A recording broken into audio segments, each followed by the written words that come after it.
is Lisa from Mobile Tech Review, and good things come to those who wait, I'd say. This is the ThinkPad T470s. The S is the kind of more upscale and lighter model of the T470. And why do I say good things come to those who wait? Because the Carbon has been out for a while, the X1 Carbon, also a lovely ThinkPad, but really it's on the expensive side. So this brings a lot of the same things to the table for several $100s less money. We're going to look at it now. So the ThinkPad T470s is, no surprise, the replacement for the T460s. What's new is Intel 7th generation Kaby Lake dual-core 15-watt CPUs, always Ultrabook dual-core CPUs in here with Intel HD 620 graphics, and we now have Thunderbolt 3. The design is pretty much the same. It is available in silver as well as traditional ThinkPad black, which is like, ooh, you know. I'm used to ThinkPads being black. I've never gotten used to silver, but I know some of you like that. So, hey, that's cool that we have the option available. No extra charge for any particular color here. And speaking of that, you know, the ThinkPad is sort of, you know, I know some of you are young enough to actually not remember when BlackBerries were a thing. You've heard about it, but you've never lived through it. ThinkPads back in the IBM days, well, that's even further ago. But Lenovo has done a very good job of keeping them relevant, yes. They're still black rectangles. They're still unassuming. They're not flashy like MacBook Pros, but it has a look. It's very clean looking. It's very thin. It's very light. It's very modern. Carbon fiber and magnesium. It's incredibly durable. So very nice there. And as you can see, as we look around, what's particularly neat about this is all the ports that it has on. For something that's 2.9 pounds or 1.3 kilograms and 18.8 millimeters, really not much bigger than the ThinkPad X1 Carbon. We have things like Ethernet. We have 3 USB 3.0 ports. We have Thunderbolt 3, which is not easy to squeeze into a small chassis. You have your HDMI here. You have optional LTE, a Qualcomm X7 modem, Sierra wireless module. So a lot of nice stuff going on in here. And if you're wondering what this new stand is that we got to use, this is a Rain design stand. This is the M360, so it's a neat laptop stand for actually using, not just showing off in videos, that sort of thing. So the regular T70 weighs about 3.5 pounds, and this is 2.9 pounds, so it's significantly lighter. What do you lose here? There's no bridge battery system. The regular T-Series has a removable battery and a permanently installed internal battery, both. So this has two batteries. They're actually split into two modules, but they're probably split to allow for the Thunderbolt 3 communication wiring inside of here. You can't use things like ribbon cables. You have to have actually hardware traces on the motherboard, that sort of thing. When you compare it to the ThinkPad X1 Carbon, and I'll show you the comparison in a minute about how they look, well, that's even lighter at 2.49 pounds or 1.13 kilograms, and it has a slightly smaller footprint. You lose a few ports in the process, like the Ethernet port, and you lose the internal RAM slot as well when you go down to something as small as the Carbon. Now, as you go from the T470 to the T470s to the X1 Carbon, the display gets better with each one. The poor T70 gets the worst display. It actually starts with a 720p display, and the 1080p is optional. The T470s starts with a 1080p. These are all IPS matte non-touch displays. Then there's a 1080p touch display that we have, and lastly a WQHD 2560 by 1440 display, and that one has the best color gamut and is also brighter. Our 1080p touch display has color gamut. I mean, experientially, it actually looks nice enough when you look at it, and the contrast ratio is quite good on it, but color gamut is obviously, you can see the metrics right there on screen, not that impressive, especially, you know, around the $1,000 in more consumer-oriented rather than business-oriented laptops. We typically see nearly full sRGB coverage versus the 68% here. But like I said, to look at it, to watch a movie on it, it's just not that bad. Now, given the fact that it's not very bright, unless you get the WQHD display, which is about 300 nits, this one here at 236 nits is something you're going to want to use indoors, not outdoors. Now, if you're looking at the X1 Carbon, of course, it starts with a really nice 1080p display option that is 300 nits and does have that full sRGB coverage.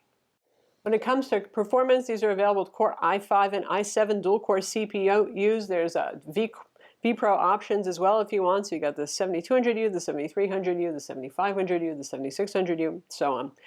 We have the 7300U as a Core i5 with 8 gigs of DDR4 RAM, 2133 megahertz, and a 256 gig Samsung PCIe NVMe SSD. Now, the cheapest models have SSDs still, but they're going to be SATA interface instead of PCIe, be the slower interface, in other words. You can go all the way up to a terabyte of storage.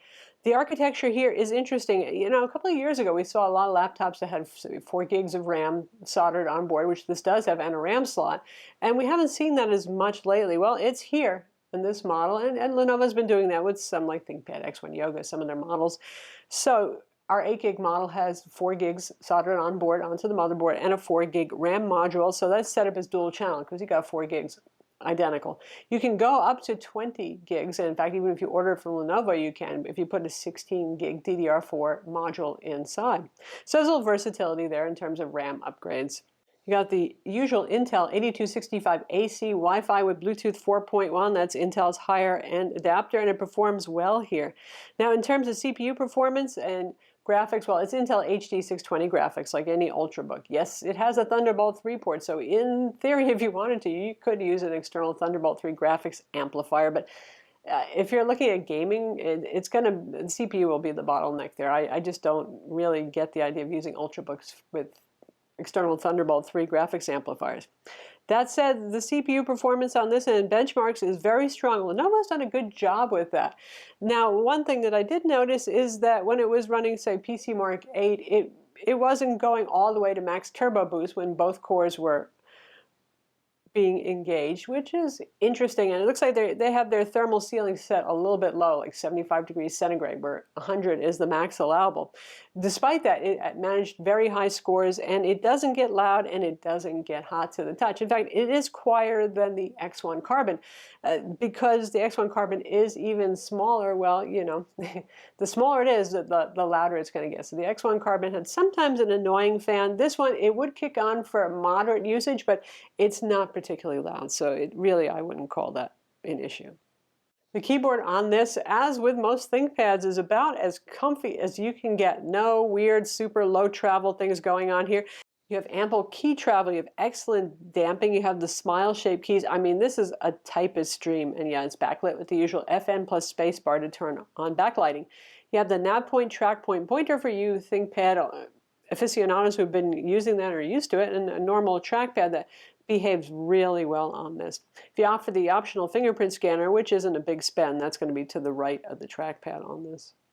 So Lenovo offers 2 different compact 45-watt chargers with this. We have the one that uses the usual Lenovo rectangular connector. That seems to be the standard one, but you can get one that plugs into the USB-C port, and we have USB-C Lenovo chargers, ThinkPad ones sitting around too, like that for the X1 Carbon. That works as well, so you can go either route with this one. Again, there's 2 batteries inside. They're not removable, though. I mean, you have to open up the bottom to access them. There's no like little lever to pop them out like there is with the T470 non-S model. So you have a 23.5 watt-hour front battery and a 26 watt-hour rear battery. They're both 3-cell batteries, so that's 49.5 watt-hours total, which is around typical for an Ultrabook of this size.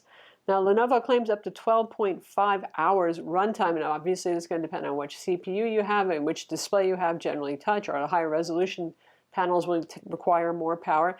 And typically this lasted about as long as our X1 Carbon did, which is to say around 7 hours on a charge. To take off the bottom cover, it's straightforward and easy. You have 5 Phillips head screws right there. This is a keyboard release. That's not something you have to undo. You can hear it. That's metal. These are captive screws, which means there's a little retainer, so you don't have to screw them until they come out. Makes life easy. And here we go. You got your 2 batteries right here. Obviously, we have the stereo speakers, which typical of ThinkPads for business-oriented laptops. They're pretty loud and they're pretty full. No problem hearing them while using an exercise bike at full speed. 1 cooling fan, which is appropriate given the fact that we have integrated graphics, and here is our RAM slot right here. This is our M2 SSD. Again, we have an NVMe SSD in here. This is our Wi-Fi card that's socketed as per normal, and this is where, if you got the LTE module, the Sierra Wireless module, it would go right here, and here's the antenna lines that are available to connect to it. So pretty straightforward stuff inside. Nice that you actually have the RAM slot going on here, and there's the internals. So that's the Lenovo ThinkPad T470s is available now. Again, starting price is around $1179 in the United States, and as configured, ours is around $1,500, pretty nicely configured at that. So it's a versatile laptop, traditional laptop, that's as far back as it goes. And all the positives would be backlit keyboard, really nice keyboard, that typical ThinkPad, wonderful keyboard, excellent trackpad, Matte display, even if you get the touch option. And if you go up to the QHD, you get a pretty nice color gamut. The 1080p, so-so. I think most people will enjoy it enough for casual use, for watching movies and for work and all that sort of thing. It's very thin, it's very light. It has Thunderbolt 3. It has a wealth of other ports, given how thin and light it is, including Ethernet. Wow, that's pretty unusual these days, and a docking connector too. Definitely worth a strong look. If you're looking for a 14-inch thin and light laptop, that's the usual durable ThinkPad kind of build quality here, and maybe the X1 Carbon appeals, but it's a little too expensive for you. Definitely check this one out too. I'm Lisa from Mobile Tech Review. Be sure to subscribe to our YouTube channel for more cool tech videos, and thumbs up if you like this vid.